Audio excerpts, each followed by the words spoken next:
자, 이 시간에는 대선세 공제 신고서 보도록 하겠습니다. 저희 프로그램상에서는 공제받지 못할 매입세액 명세서 아래에 있는데 한번 켜보시면은 뭐 마찬가지로 이 양식에 있는 내역을 가지고 만들었습니다. 그래서 보시면 대선세 공제 신고서는 되게 간단해요. 조회 기간 돼 있고 그다음에 그 내역들을 입력하는 것인데 이론적인 것을 좀 알아야 되니까 대선세 공제 제도는 아까 잠깐 언급했지만은 저희 부가세가 거래징수 제도다 보니까 상대방의 부가세를 이 공급하는 자가 걷어서 직접 납부하는 게 아니라 부가세는 간접 쓰잖아요. 내가 물건 샀으니까 이만큼 샀어요라고 부가세 내는 게 아니라 우리가 물건값에 포함시켜서 상대방한테 공급자한테 주고 그 사람이 납부하는 형태로 그러니까 거래징수 제도를 채택하고 있다 보니까 물건을 파는 사람 입장에서는 물건 대금도 받아야 되지만 이 부가세 물건 대금의 10%인 부가세도 받아서 납부를 하는 형태예요. 그러니까 예수금 형태죠. 이 사람이 갖고 있는 그러니까 공급자는 상대방의 부가세가 예수금으로 갖고 있다가 내는 거예요. 근데 이 과세 기간에 금액을 받아서 내면 상관없겠는데 외상 거래를 하다 보면은 그 돈을 받지 않았는데도 불구하고 먼저 납부하는 형태가 돼요. 그러다 보니까 나는 사실 돈을 받지 않았지만 먼저 냈어. 그렇다면 나중에 돈을 받게 되면은 그게 뭐 보충이 되니까 상관없는데 억울하게도 나는 성실하게 의무를 수행하기 위해서 내 할 일 다 했는데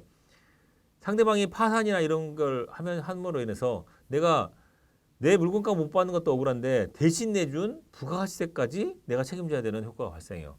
그러면 나는 물건값이 어떻게 내가 책임지겠지만 부가세를 책임지 못하는 어떻게 내가 못하는 먼저 내줬는데 하는 것은 억울하다. 국가에다가 당신의 대행 사무를 대행하기 위해서 하다가 내가 이 부가세만큼을 손해 본 건데 이건 어떻게 네가 책임져라라고 하는 거죠.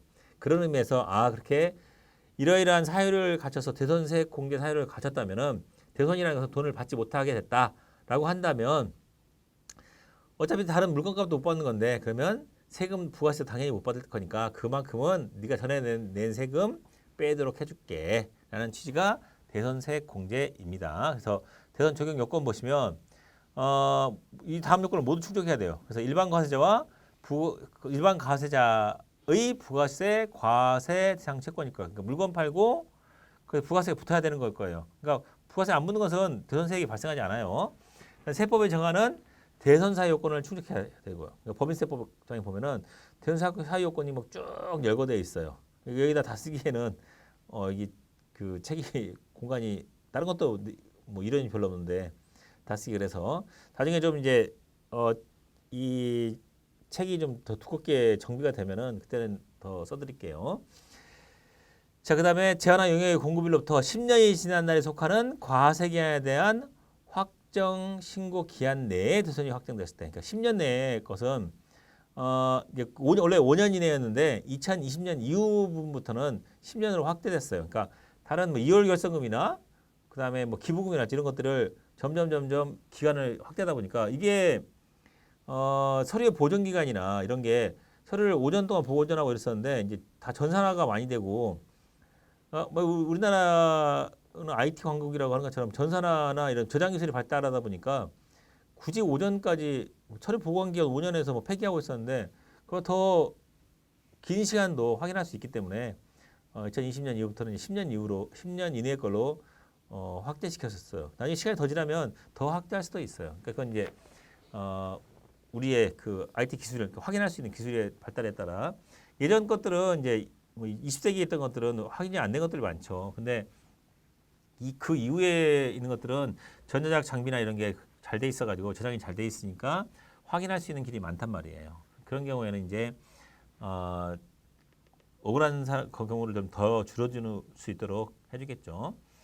그리고 대선세 공제 신고서들을 제출해야 돼요.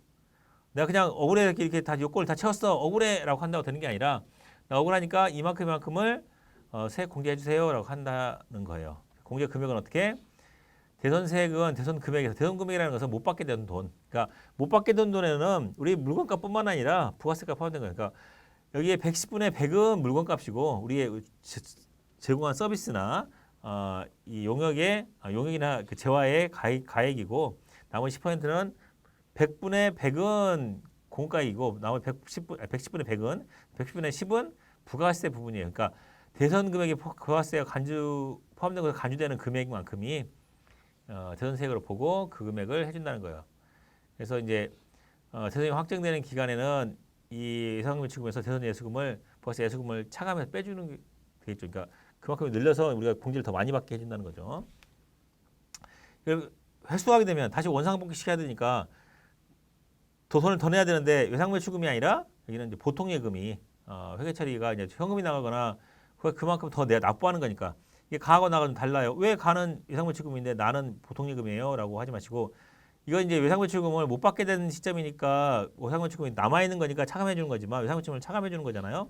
근데 대선금을 회수한 경우는 외상매출금이 이미 이전에 이 중간에 가하고 나의 중간에는 외상매출금 나머지 110분의 100만큼이 회수된 것이 분기가 돼 있을 거예요. 그러니까 대변에 외상매출금이 없어지고 차변에 보통예금이나 현금으로 분기가 돼 있을 거예요. 그렇기 때문에 이게 다시 납부해야 되니까 그만큼을 반대 분계를 해주는 거죠. 부가세 예수금을 늘려주기 위해서 반대 분계를 해주는 거니까 왜 여기가 보통예금이에요라고 하는 경우 질문이 있어서 드리는 말씀이에요. 왜냐?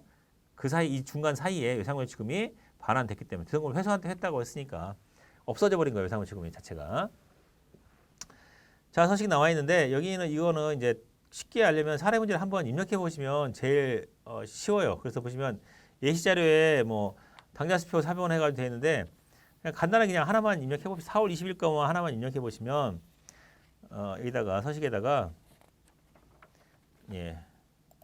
이거 그냥 입력하는 거예요. 4월 달부터 뭐 6월 달까지 해서 대선 확정일은 2021년 4월 20일에서 대선 금액이 얼마예요? 그대로 대선 금액 부가세가 포함된 금액 8415,000 그래서 공제 비율은 여기 부가세 금액 그래서 원래 765만 원이 그 공가액이고 76만 5천 원이 부가세였던 것 같아요. 그래서 그렇지 않으면 뭐 동산학이 있나요? 아무튼 동산학 아래에 있네. 동산학에다 해주시고 대선 사유는 뭐였어요? 그래서 부도가 발생일로부터 6개월이 경과했다고 되어 있죠. 교재에 보시면 부도 발생일로부터 6개월이 경과했다고 했으니까 프로그램에 그대로 부도 발생일로부터 6개월 경과 해서 해주시면 돼요. 간단해요. 이렇게 입력해 주시고 뭐 두 번째로 도에다 입력해 봅시다. 2021년에 5월 17일 날 해서 대선 금액이 얼마예요? 770만 원. 770만 원. 한 경우에는 대선세액은 7만 원이고 70만 원이고 거래처는 어디죠? 명동상사. 이제는 제가 교재 만들어서 입력을 해놔서 그런 것 같아요. 이 경우에 이제 안 돼 있다면 여러분들 교재에 나와 있는 여기 내역을 이제 등록하시면 등록 사항에다 등록하시면 돼요. 하셔가지고 입력을 한번 해보세요. 확인 누르시면 여기는 채권 소멸시효가 경과했죠. 그래서 6번에 소멸시효 완성해서 하시면 되겠죠. 이렇게 하시고 저장하시면 내역이 저장돼요. 그럼 이게 부가 신고서에 가서 한번 봐볼까요? 신고상에 표시하면은 지금 4월부터 보니까 4월부터 6월 사이에 해서 하시면 안녕 하면 방금 전에 입력했던 그 대선세액 공제에 입력했던 도액금액 합계 76만 5천 원과 70만 원 합계 145만 원 여기 있는 이 합계 금액이 여기에 대선 가감액에 마이너스 146만 5천 원 만큼 우리가 매출세액에 차감해 주는 거예요. 가감이니까 여기 매출세액이라 뺀다고 해서 매입세액으로 집어넣고 뭐 다시 했다고 해서 여기다 집어넣고 하는 게 아니에요. 대선세액은 반드시 8번 여기 있는 이 란에서 우리가 덜 내게 되는 거면 전에 대선을 처분받아서 억울하게 내가 더 냈던 것을 돌려받게 된다면은 더 돌려받은 게 아니라 앞으로 내야 될 세금을 차감시키는 거예요. 대선세액 감을 해주는 거고 반대로 대선세액을 받았는데 나중에 그 회사가 짜잔 하고 살아나가지고 나 돈 갚을게 하고 돈 갚아서 부가세까지 받게 됐다면 그때는 이제 대선세액 감에서 플러스 해야죠. 내가 지난번에 그 돈 받았어요. 돌려받은 돈 받았으니까 다시 낼게요라고 해서 플러스 금액으로 납부하시면 되겠습니다. 대선 가감으로 해서 이쪽에 표시된다는 거 다시 한번 확인하시기 바랍니다.